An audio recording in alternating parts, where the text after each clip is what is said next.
Hi, I'm Lars, Keil, equipment manager and assistant coach for the Boston Cannons, and today we're going to talk about stick swing.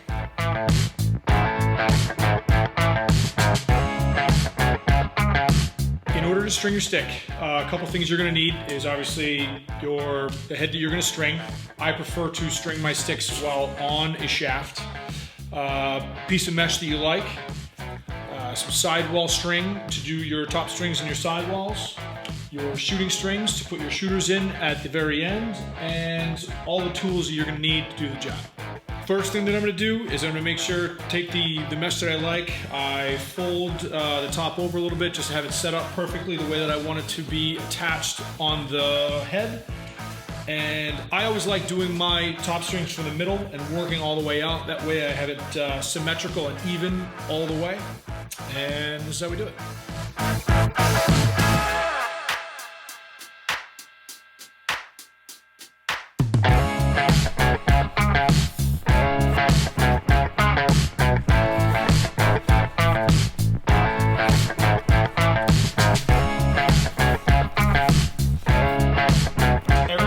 Cut strings, I always want to pull too much string. I always want to have extra that I can cut off, because there's nothing more frustrating for a stringer to get all the way to the bottom and have to make adjustments to your pattern, to what you're trying to do, because you didn't cut yourself enough string to begin with, and obviously you don't want to unstring the entire thing. So always cut your strings long. When it comes to trying to get a stick to be as consistent as you possibly can, I'm trying to take out anything that would make it become inconsistent. And if my strings are loose, to me, that's inconsistent. So I want to try and make all these knots up here, everything as I'm going down on the sidewall. I want to keep everything tight. And here we go.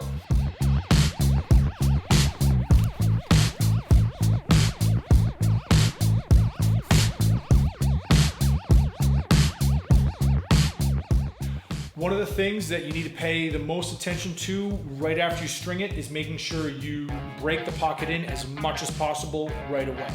Now what that means is you need to stretch the mesh out as much as you can.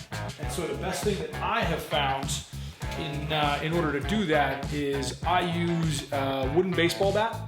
I've got a couple. The big thing you need to pay attention to is to have the rounded outer end.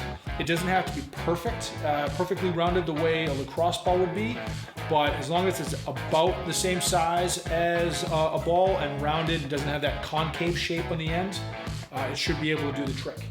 I like to be able to use one that's a little bit higher than my knees when I put it on the ground like this, and I'm going to pound the stick as much as I possibly can to stretch out every single hole of the mesh, all the way up, like underneath the scoop, all the way down by the bottom string, and everything in between, and both sides as well.